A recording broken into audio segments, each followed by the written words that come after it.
வணக்கம் சார். புதிய பணி சிறக்க வாழ்த்துக்கள். வணக்கம். ரொம்ப முக்கியமான நேரத்தில, முக்கியமான பணிக்கு வந்திருக்கீங்க. என்ன முக்கிய இலக்கு வச்சிருக்கீங்க? இப்ப என்ன பொறுத்தமட்டிலும், பாரதிய ஜனதா கட்சி தலைமை நம்பி எனக்கு இந்த தலைமை பொறுப்ப குடுத்திருக்கிறாங்க. என்னுடைய இலக்கு என்பது என்னன்னா, தமிழ்நாட்டில் தேசிய ஜனநாயக கூட்டணி ஆட்சியை கொண்டு வருவது தான் என்னுடைய மிக முக்கியமான ஒரு லட்சியம். ஐ சி. எப்படி இந்த வாய்ப்பு ஏற்பட்டது? எந்த சமயத்தில முடிவானது? இல்ல அது பத்தி எனக்கு ஒன்றும் தெரியாது. ஏன்னா இது தேர்தல் காலகட்டம் முடிஞ்சு 3 ஆண்டுகளுக்கு ஒரு முறை இதில உள்ள விஷயங்கள். இதில அகில இந்திய தலைமை சில முடிவுகள எடுத்து தேர்தலுக்காக அது பண்ணியிருக்கலாம். மற்ற மாநிலங்கள்லாம் இல்லாத காட்சி. அமித்ஷா இங்க இருக்கிறாரு. அந்த சமயத்தில தான் நாமினேஷன் நீங்க தாக்கல் செய்றீங்க. அன்னைக்கு நாள் ஃபுல்லா பிரேக்கிங் நியூஸ். என்ன அறிவுரை குடுத்தாரு இன்னைக்கு அமித்ஷா? இல்ல மாண்புமிகு உள்துறை அமைச்சர் அவர்கள் என்ன சொன்னாங்க, "புதிய பொறுப்பு எடுத்திருக்கிறீங்க. இது உங்களுக்கு ஒரு சவாலா தான் இருக்கும். ஆக நீங்க தேசிய ஜனநாயக கட்சியினுடைய கூட்டணியில் யார் யாரெல்லாம் இருக்கிறாங்களோ, அவங்களெல்லாம் பார்த்து பேசி, அவங்களோட ஒரு தோழமை நட்புறவு முதல்ல பண்ணுங்க. அதுக்கப்புறம் நான் அடிக்கடி வருவேன். உங்களுக்கு என்ன சொல்லணுங்கிறத நான் செய்யறேன்" அப்படின்னு. நயினார் வர்றார். அதிமுக கூட்டணியும் வருது. வெறும் கோயின்சிடென்ஸா என்ன? இல்ல அது அப்படி கூட எடுத்துக்கலாம். அதாவது என்ன, கோழியிலிருந்து முட்டை வந்துச்சா, முட்டையிலிருந்து கோழி வந்துச்சான்னு சொல்ல முடியாது. அதாவது அதிமுக என்பது அதுவும் மிகப்பெரிய ஒரு கட்சி. ஏற்கனவே கூட்டணியில் இருந்தோம். 1998ல அம்மா இருக்கும்போதே கூட்டணியில இருந்த அதிமுக. அதுக்கு பிறகு தொடர்ந்து அண்ணன் இபிஎஸ் அவரோட தலைமையிலே கூட முதலமைச்சரா இருக்கும்போது, அப்பொழுது கூட்டணியில இருந்தோம். அப்புறம் இடையில பாராளுமன்றத்தில மட்டும் அந்த கூட்டணி இல்லாமல் இருந்தது. அதுக்கு பிறகு திருப்பியும் அந்த கூட்டணி இயற்கையாகவே உருவாகியிருக்குன்னு தான் நான் நினைக்கிறேன். நயினார் வந்தா நல்லா இருக்கும்னு அவங்க விரும்பினாங்களோ? இல்ல. அத பத்தி எனக்கு ஒண்ணும் சொல்ல தெரியாது. அவங்க எல்லாமே எனக்கு நண்பர்கள் தானே. அங்கேருந்து வந்தவர் தானே. ஆமா. ரத்தத்தின் ரத்தம் தானே நீங்க. அதனால அவங்களுக்கு ஒரு கூடுதல் உற்சாகம் இருக்குமோ? நம்ம ஆள் தான் அங்க இருக்காரு அப்படின்னு. பிரிந்தவர் கூடினால் பேரின்பம் தானே. அத ரொம்ப நாள் சொல்லிட்டு இருந்தீங்க. இன்னைக்கு கட்சியில இந்த நிலைப்பாடு இன்னைக்கு அறிவிக்கப்படுது. திரு அமித்ஷா அவர்கள் வந்து. ஆனா அதற்கு முன்னாடில இருந்தும் கூட இந்த கூட்டணி அமைவது நலம், வரணும் வரணும் அப்படின்னு உறுதியா சொல்லிட்டு இருந்தீங்க. அது உங்களோட கன்விக்ஷனா இருந்தது ஏன்? இல்ல என்ன பொறுத்தவரையில திமுகவுடைய ஆட்சி அகற்றப்படணும். மக்களுக்கு சொத்து வரி உயர்வு, மின்சார வரி உயர்வு, மக்கள் இவங்கள நம்பி வாக்களிச்சாங்க. நம்பி வாக்களிச்ச மக்களுக்கு இவங்க மக்களுடைய வலி தெரியாமலேயே இன்னைக்கு அவ்வளோ தூரம் எல்லா பிரச்சனைகளும் ஏன் இருக்குது இன்னைக்கு. இன்னைக்கு தமிழ்நாட்டில பார்த்தீங்கன்னா, குக்கிராமத்தில கூட போதைப் பொருள் பழக்கம் இருக்கு. ஆக சட்டம் ஒழுங்கு எங்கேயும் சரியில்ல. நீங்க பார்த்தீங்கன்னா, பாலியல் வன்கொடுமைகள் நெறைய நடக்குது. நீங்க ஒரு அமைச்சரே இன்னைக்கு ஒரு சர்வ சாதாரணமா பெண்கள கேவலமா பேசக்கூடிய ஒரு சூழ்நிலை. இதையெல்லாம் பார்க்கும்போது உண்மையிலேயே ஒரு மாற்றம் வேணும். மக்கள் இந்த மாற்றம் எனக்கு மட்டும் இல்ல, மக்களுக்கே இந்த மாற்றம் வந்து கொண்டே இருக்கிறது. ஆட்சியை மாற்றியே தீர வேண்டும். அதுதான். அதுக்கு கூட்டணி அவசியம் அப்படிங்கிற நிலைப்பாடு எடுக்கப்பட்டு. ஆமா, வலுவான கூட்டணி. இப்ப அவங்களுமே தனிப்பட்ட திமுக எங்கேயும் போட்டி போட்டது இல்லையே. இன்னைக்கு தமிழ்நாட்டில எல்லா கட்சிகளும் இருக்கு. ஆனா ஒரு கூட்டணி இல்லாம எல்லாருக்கும் தனித்தனியா நிக்குது அப்படின்னா கூட நம்ம பரவாயில்ல. அவங்களும் கூட்டணி வச்சிருக்காங்க. அதனால நமக்கு ஒரு கூட்டணி தேவை. ஒரு இயற்கையான கூட்டணியா பார்க்குறீங்களா? ஏன்னா நீங்க அவங்களையும் அறிவீங்க, இந்த அமைப்பையும் அறிவீங்க. ஒட்டுதா? நிச்சயமா இது கேடர்ஸ் மத்தியில எனக்கு அதிமுக கிளை கழக செயலாளர் எல்லாரையும் தெரியும். மேல்மட்ட தலைவர்களையும் தெரியும். ஆக கீழ் மட்டத்தில எல்லாருடைய எண்ணங்களும் உண்மையிலே அதுதான். என்னன்னா பாரதிய ஜனதா கட்சியோட கூட்டணி வைக்கணும் அப்படிங்கிறது அவங்களுடைய எண்ணங்கள். ஆனா இந்த கட்சியில கடந்த ஒரு 2, 3 ஆண்டுகளாக வலுத்த கோஷம் அப்படிங்கிறது 2 திராவிட கட்சிகளும் வேண்டாம். இபிஎஸ் எதிர்ப்பு, அதிமுக எதிர்ப்பு இதெல்லாம் திரு அண்ணாமலை இருக்கும்போது வலுத்து, இன்னைக்கு திடீர்னு பாதை மாறுதோ, அதுல பாஜகவும் தொண்டர்களும் ரீகாலிபிரேட் ஆறாங்களா? இல்ல அந்த திரு அண்ணாமலை இருக்கும்போது வலுத்ததுங்கிற வார்த்தையை நாம ஒத்துக்கொள்ள முடியாது. அதாவது சில வேர்டிங்ஸ் சில இதில நடந்தது இருக்கு. அதாவதுன்னா அத இன்டர்பிரட்டேஷன்ல கொஞ்சம் தவறான இது. நம்ம சொல்லும்போதே சில விஷயங்கள சொல்லும்போது சில கருத்துக்கள்ல பிரஸ்லயே மாறி வந்துரும். ஆனா பாத மாற்றம் தானே. அதிமுக எதிர்ப்புலேருந்து அதிமுக கூட்டணிங்கிறது கிளியரான பாத மாற்றம் தானே. இல்ல பாதை மாற்றம்னு சொல்ல முடியாது. ஏன்னா, அதாவது தனித்து நிற்கலாமே, நம்மளுடைய ஸ்ட்ரென்த் என்ன அப்படிங்கிறத தெரிஞ்சுக்கிறதுக்காக ஒரு நோக்கமா இருக்கலாமே தவிர, அந்த பாதை மாற்றங்கிறது கொள்கை அளவுல வேறுபாடு இருக்கு. இது தேசிய கட்சி, அது மாநில கட்சி. இருந்தா கூட கொள்கைகள்ல மாறுபாடு இருந்தா கூட, எண்ணங்கள்ல மாறுபாடு இல்லாம தான் இருந்துச்சு. ஒரு வருஷத்துக்கு முன்னாடி இந்த கூட்டணியை உறுதி செய்யறதுக்கான காரணம் என்ன? ஏன்னா வழக்கமா தேர்தல் கூட்டணிகள் தேர்தல் நெருக்கத்துல உறுதியாகும். அப்படிப்பட்ட ஒரு சிக்னலை தான் அதிமுக கூட கொடுத்தது. ஆனா ஒரு வருஷத்துக்கு முன்னாடி இந்த கூட்டணி அமைப்புக்கான காரணம் என்ன? எப்பொழுதுமே ஒரு 2 அரசியல் கட்சிகள் இருக்குன்னா, கூட்டணின்னு முடிவு எடுத்துட்டோம்னா, அது சீக்கிரமா முடிவெடுத்து பயணிக்கிறது தான் நல்ல விஷயம். இல்லன்னா, கடைசி நேரத்தில நம்ம வந்து இப்போ உதாரணமா நான் வர இன்னும் 1 வாரத்தில 10 நாள்ல தேர்தல் அறிவிக்க போறாங்க. அப்பவே கூட்டணி பேசினோம்னா, யார் யார் ஒருத்தருடைய முகங்கள் தெரியாது. நீங்க சொன்ன மாரி ஒரு சில கருத்து வேறுபாடு ஒவ்வொரு மாவட்டங்கள்ல இருக்கலாம். அப்படிங்கும்போது அந்த புரிதல் இல்லாம போயிரும். ம்ஹ்ம். இப்பவே கூட்டணி ஆரம்பிச்சோம்னா, இப்பவே அந்த எல்லாரும் மிங்கிள் ஆயிடுவாங்க. ஓ! நம்மலாம் ஒண்ணு அப்படிங்கிற மாரி மிங்கிள் ஆயிடுவாங்க. இந்த கிளேசங்கள் இருந்தாலும் களைய ஒரு கெமிஸ்ட்ரி உண்டாக, புரிதல் உண்டாக உண்டா. உதாரணத்துக்கு 96ல பார்த்தீங்கன்னா, கடைசி நேரத்தில அதிமுக, காங்கிரஸ் கூட்டணி வச்சு. அதனுடைய விளைவ பார்த்தோம். விளைவு வந்து இது. அதனால தான் இந்த கூட்டணி வந்து இப்பவே ஆரம்பிச்சேன்னா, எல்லாருடைய கட்சி இந்த பிஜேபி கட்சியினுடைய தோழர்கள், அதிமுக தோழர்லாம் மிங்கிள் ஆயி போராட்டம், ஆர்ப்பாட்டம் அப்படின்னு ஆரம்பிச்சுட்டாங்கன்னா, அங்க தொடர்ந்து அடுத்தால பணி செய்வதற்கு ஒரு மாறுபாடு வித்தியாசம் இல்லாம இருக்கும். இந்த ஒரு வருஷங்கிறது வந்து இணைந்து பணியாற்ற, ஒருங்கிணைய ஆமா. இந்த நேரத்த நீங்க எடுத்திருக்கிறீங்க. அமித்ஷா 2 நாள் தமிழ்நாட்டுக்கு வந்திருக்கிறார். இப்படி அடிக்கடி எல்லா மாநிலங்களுக்கும் ஒரு மாநில தலைவர் தேர்வாகும்போது போறதில்ல. கூட்டணி உருவாக்குறதுக்கு போறதில்ல. தமிழ்நாட்டுக்கு ரொம்ப நெறைய முக்கியத்துவம் குடுக்குறாரோ? இங்க ஒரு இலக்கு அடையணும் அப்படின்னு ஒரு பெரிய இலக்கு வச்சிருக்கிறாரோ? ஆமா, ஆமா. நிச்சயமா தமிழ்நாடு, நிச்சயமா தேசிய ஜனநாயக கட்சியின் கூட்டணியோட வரணுங்கிறதுல ரொம்ப இதா இருக்கு. இந்த அணியில அதிமுக வந்திருக்கு. யார் யாரெல்லாம் இருக்காங்க? யார் யாரெல்லாம் இல்ல சார்? அதுல ஒரு குழப்பம் இருக்கு. இப்ப அதிமுக வந்திருக்கிறது. பிறகு இன்னும் நெறைய கட்சிகள் வரணும்னு தான் நாங்க ஆசைப்படுறோம். இன்னும் நெறையவா? எங்கேருந்து வருவாங்க? வரணும். திமுக அதாவது அணியிலேருந்து தான். திமுக ஆட்சி வேண்டாம், தமிழக மக்களுக்கு நலன் கருதி, தமிழக மக்கள் நலன் கருதி, எந்த கட்சியாக இருந்தாலும் வர வேண்டும் என்பதுதான் என்னுடைய ஆசை. இப்ப ஏற்கனவே இருக்கக்கூடிய அமமுகவுடைய நிலையெல்லாம் அத பத்தி நெறைய கேள்வி எழுந்திருக்கு. அவங்கலாம் இருப்பாளா? அவர் ஏற்கனவே அம்மா மக்கள் முன்னேற்ற கழகம் அது ஒரு தனி கட்சி அமைத்திருக்கிறாரு. பாராளுமன்றத்தோட எங்களோடு அவர் தொடர்ந்து வந்து கொண்டிருக்கிறார். அவர் தொடருவாரா? தேசிய தொடரலாம், ஜனநாயக கூட்டணி தொடருமா? தொடரலாம். அது அது முடிவாகணுமா? இல்ல எல்லாமே எல்லா கூட்டணியுமே இப்போ வந்து பாராளுமன்றத்தோட கூட்டணி முடிந்தது. இனிமேல் தொடர்வதற்கு வந்து எங்களது தேசிய ஜனநாயக கூட்டணியில் எங்களுடைய பார்லிமென்ட் போர்டு, பாரதிய ஜனதா கட்சியினுடைய பார்லிமென்ட் போர்டு, ஹைகமாண்ட் அவங்கெல்லாம் முடிவு பண்ணி இன்னும் தொடர்ந்து எல்லாரையும் சேர்த்து தொடருமா? தொடர வேண்டும். மேலும் கட்சிகள் வரலாமா? இன்னும் கட்சிகளை நாங்கள் எதிர்பார்க்கிறோம். அதாவது திமுக அரசாங்கத்தை மாற்று அரசாங்கம் வேண்டும். திமுக அரசாங்கம் வீட்டுக்கு அனுப்ப வேண்டும். அதற்காக எந்த கட்சிகள் வந்தாலும் அதில் நோக்கு. நாம் தமிழர்? எல்லோரும் வர வேண்டும்.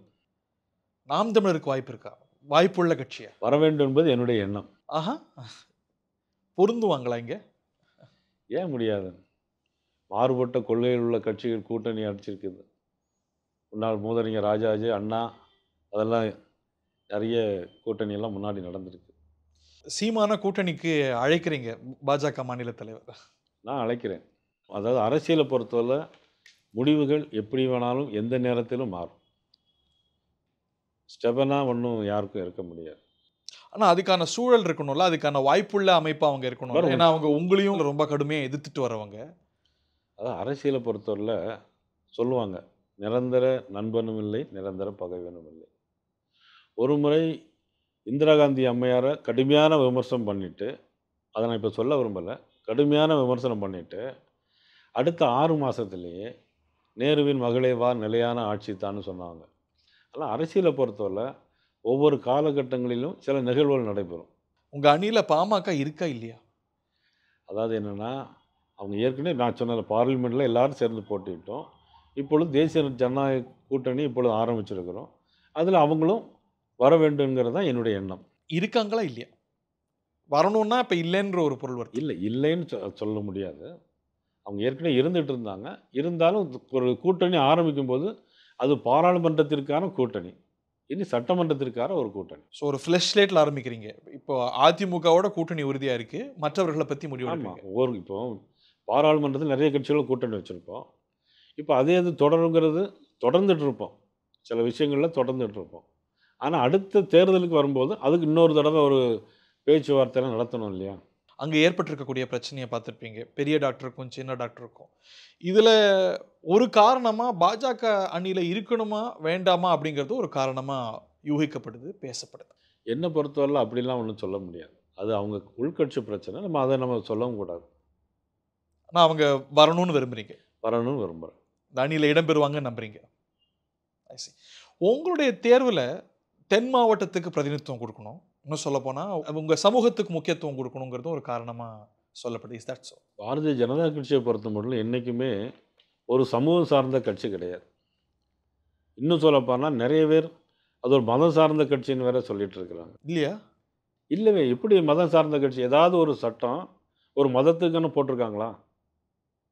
இந்த மதத்துக்கு கிடையாது, இந்த மதத்துக்கு உண்டு அப்படின்னு எங்கேயாவது ஒரு சட்டம் போட்டிருக்காங்களா? ஒரு மதத்தை எப்படி சீன்றிய வக்ஃபு சட்டத்திலேருந்து, வகுப்பு சட்டம் எப்படி அதை முத்தலாக்கு கிரிமினலைசேஷன்லேருந்து, முத்தலாக்கு வந்து நல்லதா கெட்டதா?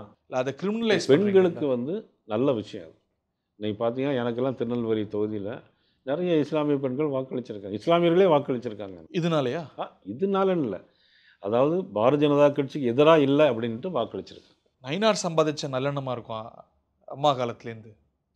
இல்லை அப்படி இல்லை, எல்லா இடங்கள்லையும் இப்போ ராமநாதபுரத்தில் திரு ஓபிஎஸ் அவர்கள் போட்டி போட்டாங்க, அவர்களுக்கும் கொஞ்சம் வாக்கு விழுந்திருக்கு.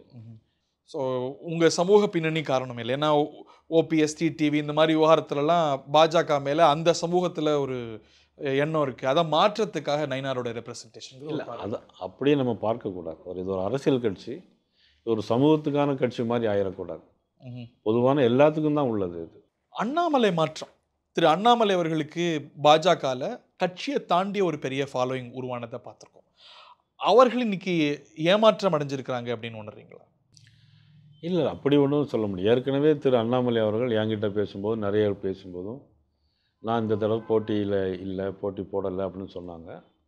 அவ்வளோதானே தவிர இதில் வந்து இதில் நான் எனக்கு வந்து அவரே தான் எல்லாமே கூட வந்து எல்லாமே கைட் பண்ணாங்க, எப்படி பண்ணுங்க எப்படி பண்ணுங்கன்னு. போகும்போது கூட இந்த எழுத்து ஃபார்மில் கையெழுத்து போடுறது கூட அவர் கொடுத்த பேனா தான் இது, அவர் கொடுத்த பேனா தான். நான் வழக்கமாக பேனாலாம் ஒன்றும் பெருசாக வச்சுக்கிறதில்ல, அவரே கையெழுத்து போட்டு ஃபுல்லாக பண்ணி இப்போ எல்லாமே பண்ணிட்டு போயிட்டேன். அவரே சொன்னாங்க 16ஆம் தேதி நீங்கள் வாங்க, ஏன்னா ஊரில் இருக்க மாட்டேன், நான் இருக்கும்போது தான் நீங்கள் ஆஃபீஸ்க்கு வரணும், நான் வந்து உங்களை வச்சுட்டு போகணும் அப்படின்னு சொல்லிட்டு 16ஆம் தேதி நாளைக்கு சாயங்காலம் 4 மணிக்கு அவரே தான் நான் டைம் எல்லாம் பார்த்து கொடுத்துருக்குறாரு. அவருக்கு அதிருப்தின்னு நான் கேட்கல, ஆனால் அவருடைய ஆதரவாளர்களுக்கு இது ஒரு வருத்தத்தையும் ஒரு அதிருப்தியும். அதான் இப்போ நயினார் நாகேந்திரன் இருக்கிறேன்னா எனக்குன்னு ஒரு ஆதரவாளர் இருப்பாங்கன்னு நான் வந்து பெரிய நம்பிக்கையெல்லாம் வைக்க முடியாது. ஆனால் பட்டு மறுக்க முடியாது, திரு அண்ணாமலையை பொறுத்தவரைக்கும் ஒரு இளைஞர்கள் அவருடைய ரசிகர்கள் மாதிரி இருக்கிறாங்க. ஆனால் கட்சியில் தானே தொடருவாங்க, கட்சியில் தானே. அந்த டிரான்சிஷன் எப்படி அணுகுவீங்க? ஏன்னா இயல்பாகவே உங்கள் இருவருடைய செயல்பாடும் ஒப்பிட்டு பார்க்கப்படும், எந்த 2 தலைவர்களுடைய அடுத்தடுத்து வர தலைவர்களுடைய செயல்பாடும் ஒப்பிட்டு பார்க்கப்படும். அவர் வந்து அதிரடியாக அரசியல் செய்கிறவர், நீங்கள் ரொம்ப டிப்ளமேட்டிக்கானவர், அவர் வேகமானவர், நீங்கள் விவேகமானவர். இந்த டிரான்சிஷன் எப்படி அணுக போகிறீங்க? இல்லை, நம்மளுடைய கருத்துக்கள் வந்து அவருடைய கருத்துக்கள் வந்து ரொம்ப ஸ்ட்ராங்காக இருக்கும், அதே கருத்தை நான் மைல்டாக சொல்லுவேன், அவ்வளோதான். சொல்லக்கூடிய கருத்துக்கள் ஒன்றா தான் இருக்கும். இப்போ இன்றைக்கி கூட சட்டமன்றத்தில் பேச்சு வெளியே வரும்போது நான் அது என்ன வெளிநடப்பு தான் பண்ணோம். மாநில சுயாட்சி வேணும், எங்களுடைய நீட்டுத் தேர்வு எதிர்ப்பு, மும்மொழிக் கொள்கையில் எதிர்ப்பு எல்லாத்துக்கும் இருக்குது, ஆனால் எங்களுக்கு மாநிலத்துக்கு சுய அதிகாரம் வேண்டும், சுயாட்சி வேண்டும் அப்படின்னு சொன்னாங்க. அப்படிலாம் கொடுக்க முடியாது, இது ஒரு நாடு பிரிவினைவாதத்துக்கு போயிடும் அப்படின்னு சொல்லிட்டு தான் பேச்சு வெளிநடப்பு பண்ணிட்டு தான் வந்திருக்கோம். அதில் என்ன தவறு பார்த்தீங்க? இப்போது ஒரு சுயாட்சி அப்படிங்கிறது நம்ம அரசமைப்பில் ஒரு அங்கமாக தானே இருக்குது, அது வலுப்பெறணும், இன்றைக்கி ரொம்ப ஒற்றையாட்சி நோக்கி போயிட்டுருக்கு அப்படிங்கிற ஒரு பார்வை.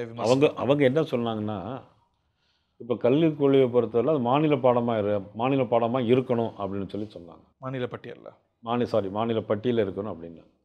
ஆனால் அது பொது பட்டியலுக்கு மாற்றினதே மறைந்த முன்னாள் பாரத பிரதமர் மதிப்புக்குரிய இந்திரா காந்தி அம்மா அவர்கள். எமர்ஜென்சி காலத்தில் போச்சு. அது பிறகு 18 வருஷம் அவங்க இருக்காங்க. யார் இருக்காங்க?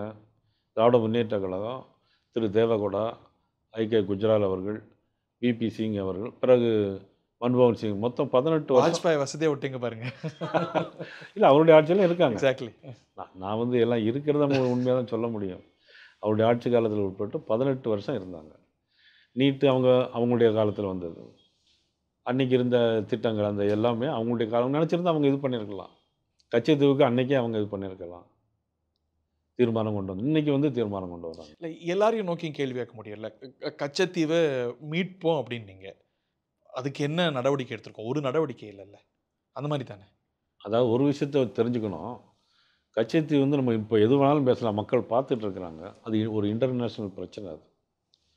அந்த இடம் வந்து ராமநாத ராஜாவுக்கு சொந்தமானது. ஆனா வந்து அன்னைக்கு வந்து இந்திரா காந்தி அம்மா வந்து அவங்க வந்து இலங்கை அரசாங்கத்துக்கு தாரை வார்த்து கொடுத்தாங்க. ஆனா அன்னைக்கு முதலமைச்சரா இருந்தது மதிப்புக்குரிய கலைஞர் அவர்கள். ஆனா ஒரு முதலமைச்சர் வந்து எனக்கு கொடுத்ததே தெரியாது அப்படின்னு அவங்க சொல்றாங்க. அது மத்திய அரசுடைய ஆளுகைக்கு உட்பட்ட சப்ஜெக்ட் இல்லையா? இருந்தாலும் தெரியவே தெரியாது அப்படின்னு நம்ம எப்படி எடுத்துக்க முடியும்? ஒரு மாநில அரசை கலந்துக்காம சப்போஸ் என்ன பொறுத்தவரை ஒரு ரெவென்யூ டிபார்ட்மெண்ட் அது. ஒரு அரசாங்கம் ரெவென்யூ. தனியாருக்கு இருந்தாலும் ரெவென்யூ. நம்ம ரெவென்யூ நம்ம வரைபடத்தில் உள்ள ஒரு இடத்த இன்னொரு இடத்துக்கு எப்படி கொடுக்க முடியுங்கிறது தான் எனக்கு தெரியாத புதிர்.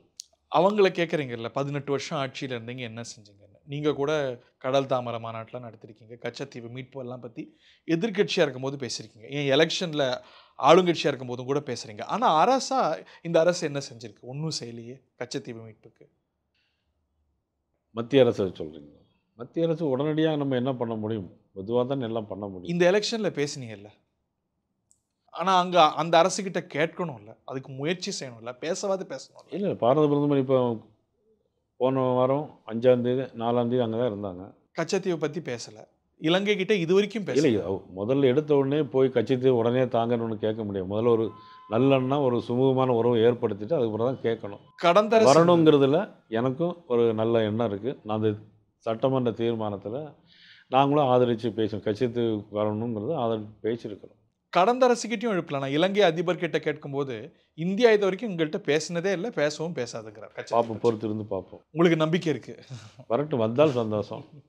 இல்லை உங்க ஸ்டைல் பற்றிய பார்வை இருக்கு. நீங்க சட்டமன்றத்தில் கூட ரொம்ப அன்பா அணுகுவீங்க.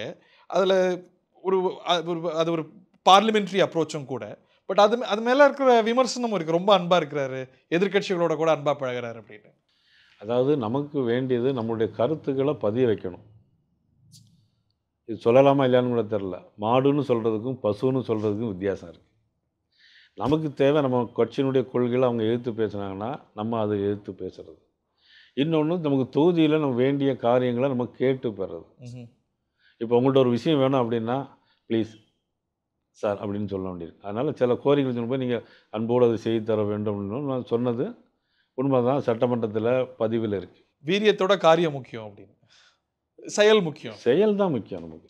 கூட்டணியும் எப்படி அணுக போகிறீங்க? நீங்கள் அங்கேருந்து வந்தவங்க, உங்களுக்கு அவங்களுடைய செயல்பாடு தெரியும். இப்போ இன்றைக்கி சீட்டு பேரன்லேருந்து நிறைய விஷயங்கள் இருக்குது. அதில் உங்கள் அப்ரோச் என்னவாக இருக்கும்?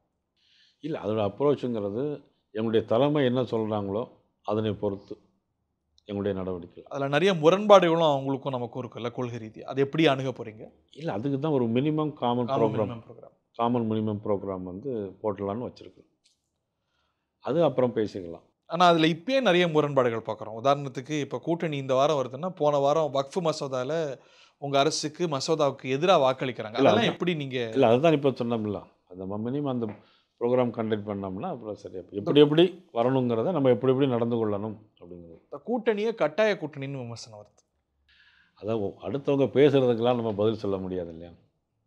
கூட்டணியில் எப்படி கட்டாயப்படுத்த முடியும்? இப்போ நீங்கள் இருக்கிறீங்க, உங்களை நான் எப்படி கட்டாயப்படுத்த முடியும்? நீங்கள் பழைய காலங்கள்லாம் யாரையும் கட்டாயப்படுத்தணும். இப்போல்லாம் சோசியல் மீடியா இருக்குது. உங்கள் மத்திய அரசை வச்சு அமைப்புகளை வச்சு அவங்கள வழிக்கு கொண்டு வந்திருக்கீங்கன்னு விமர்சனம். அந்த ஊழலால் இணைந்த கூட்டணி அப்படி சொல்லவே முடியாது அப்படின்னு விமர்சனம் செய்கிறாங்க. அப்படி எந்த இதுவும் நம்ம சொல்லவே முடியாது. ஏன்னா பாருங்கள், ஒரு வாரம் வந்து அவர் வந்து கூட்டணி பேச்சே இல்லைங்க, அதெல்லாம் தேர்தலுக்கு 6 மாதத்துக்கு முன்னாடி நடக்கும் அப்படிங்கிறாரு. ஆனால் அடுத்த வாரமே கூட்டணி வருது, உங்கள் உள்துறை அமைச்சர் வரார். இதெல்லாம் அந்த தோற்றத்தை வலுப்படுத்தாதா? இப்போ இன்றைக்கி நம்ம பேசுகிறோம், ஒரு கருத்தை நான் சொல்கிறேன். நாளைக்கு நீங்கள் ஒன்று கேட்கும்போது நாளைக்குள்ள சூழ்நிலை என்னவோ அதுக்கு தகுந்தால தான் நான் கருத்து சொல்ல முடியும். அதை நோக்கி போகுதுன்னா வெளியில் அவர் சொல்லியிருக்கணும்ல, அவருக்கு ஒரு தயக்கம் இருந்ததோ கூட்டணிக்கு வரதில்ல? இல்லை இதில் என்ன தயக்கம் ஒன்றும் இல்லையா? இப்போது நாளுக்கு நாள் நேரத்துக்கு நேரம் விஷயங்களும் வரக்கூடிய செய்திகளுக்கு தகுந்தால் போல தானே நிலைமைகள் மாறும். ஆனால் எதிரில் திமுக அணியுடைய பலம் அது ஒரு பெரிய சவால். ஏன்னா அவங்க வந்து ப்ரூவன் ட்ராக் ரெக்கார்டோடு இருக்காங்க, தொடர்ந்து வெற்றி பெற்று வர்றாங்க. அந்த அணி வந்து ரிசல்ட் கொடுத்துட்ருக்கு.